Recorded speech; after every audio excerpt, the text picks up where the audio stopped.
Let's be honest guys, the Cars on the Road Roll and Chomp Dino is the most bizarre and unique thing Mattel has released so far for the Cars franchise until they top it, which I doubt they will. It's also my favorite thing that Mattel has released as a toy for Cars on the Road, and that's why I'm so excited to finally take a look at it today, which is exactly what we're gonna do here at the designated review stairs, where I had room for this guy and the other cars I'm gonna compare it to. Because this guy happens to be so large, Mattel opted for a non-covered package right here, which is really cool because as you can see, they have the Try Me feature right there. So you can go ahead and press this button and try out the Dinosaurs chomping feature. I really like the design of this package here. As you can see, it appears that he has chomped a big portion of the packaging out. We have the Cars on the Road logo up here in the top right, and we also have the cave car McQueen and Mater down there with some pretty unamused expressions and the glorious name of the Roll and Chomp Dino. Around back here, you can see the play features, which involves him being able to lean over and chomp on the Road McQueen, which he is compatible with. Though he is plastic and is technically not die-cast, he does fit in a die-cast collection of Disney cars very well since he is die-cast scale. Upon opening it, you will have a wheel on the other side as well as the end of the tail, which are included separately for you to attach so they could keep the packaging a little bit smaller. I still find it a little bit silly though that you have such a big piece here and then two little pieces,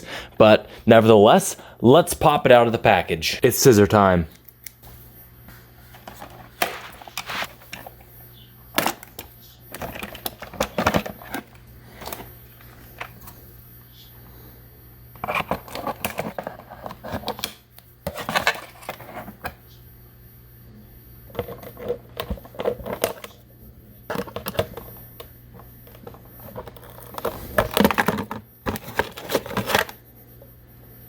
And right now our Roll and Chomp Dino is looking pretty miserable, but I'm sure he'll be better once he has his tail and the other side wheel snapped on there. And here we go. I want to start off by saying I like the way in which they decided to translate the car look onto this dinosaur here. There's no doubt that he does resemble a dinosaur much more than a car, but you can definitely tell where they're going with the car resemblance. The front of his face right here actually looks a lot like a Disney Pixar Cars character with the windshield that has the eyes right there as well as the windows on this side. He also has this big horn, which traditionally I don't think dinosaurs are designed with horns, but because he's a bit more of a mechanical dinosaur, they did decide to implement that. He also has the headlights here for the nostrils that are actually not filled in with actual headlights, and he also has a grill here right on the front. He doesn't actually have physical teeth, but rather ridges around the edges of his mouth, which represent teeth, though on the inside you can see that he does actually have a tongue. Because more than anything, he resembles a real-life T-Rex. They had to give him big long legs for the rear, and for the front, very short and stubby legs, which because he's a car dinosaur, he has wheels. And not only that, but because he's from the prehistoric era, they are stone wheels, as you can see with the gray, and they also have some detailed black speckles throughout there. These wheels obviously roll, but these ones do not. These are just for looks right there on the front. He also has a little wheel on the back, which you're not really supposed to notice, but that's so that he can roll and you don't drag his tail on the ground as he rolls. I also appreciate the shade of blue they went with for him, because if they would have done green or tan or something like that, that would have looked more scaly and reptilian. But when it's like this with the blue, it actually looks like a legitimate car paint job, making him look a lot more like a car in that he belongs in the world of Cars as a dinosaur. Underneath here, he's also got some tan fading along there, which gives some reptilian vibes, of course. And he also has some mechanical design here, which has a kind of metallic silver decoration to it, though it is, of course, just plastic running along the bottom here and up underneath the neck. Because he's a dinosaur, he's also got a spiny back as well as some bumpy texture around here, which might kind of represent scales. As far as play features are concerned, you can of course press this button marked on the back on his tail, which causes his mouth to open very firm and strong, which I do like. Also, you can pivot his head down a little bit, which gives him some posability, but there's not a whole lot of motion that you can get out of that. And because his wheels are so large, as you can see,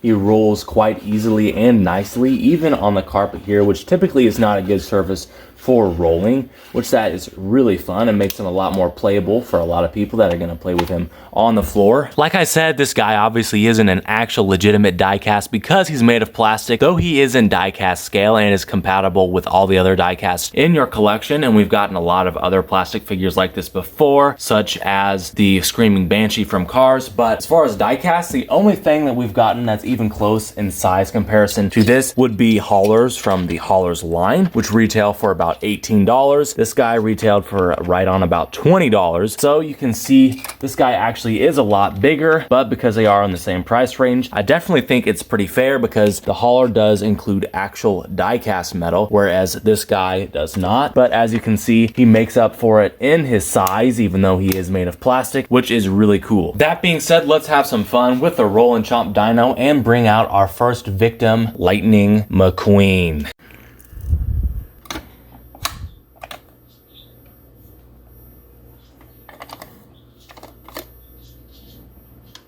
Wow, on the first attempt, he just picked up Lightning McQueen with absolute ease. And he's in there, and he's got a really good grip on it.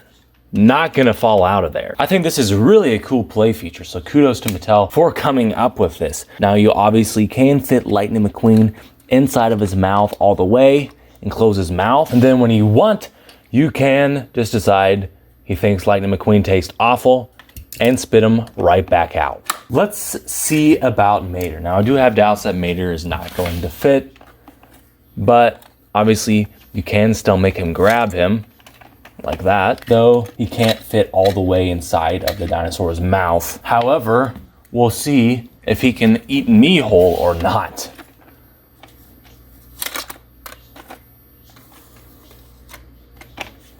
The tractor is a little bit too tall, but it pretty much fits inside there. He just can't close it all the way. Now, I know he's obviously not going to be able to fit the hauler in his mouth, but because the hauler is the biggest thing released as a die-cast, I want to see how close he can get. In case you're wondering, that's about it right there. And guys, that is the Cars on the Road Roll and Chomp Dino toy. It works really well as a playable toy for sure, as well as just a character to put in your collection, which is the way I'm going to mostly use him. So I hope you guys enjoyed this video. Tell me what you think about this guy. Are you gonna pick him up or not? I'm definitely glad I did. I'm usually not big on playsets and things, but because this guy is an awesome figure, I went ahead and got him. And I have to admit, he is a lot of fun. Thank you guys so much for watching. If you enjoyed this video, please be sure you hit the like button down below and you subscribe for more awesome content like this, which will be coming your way. World renowned Turbo Tractor signing out.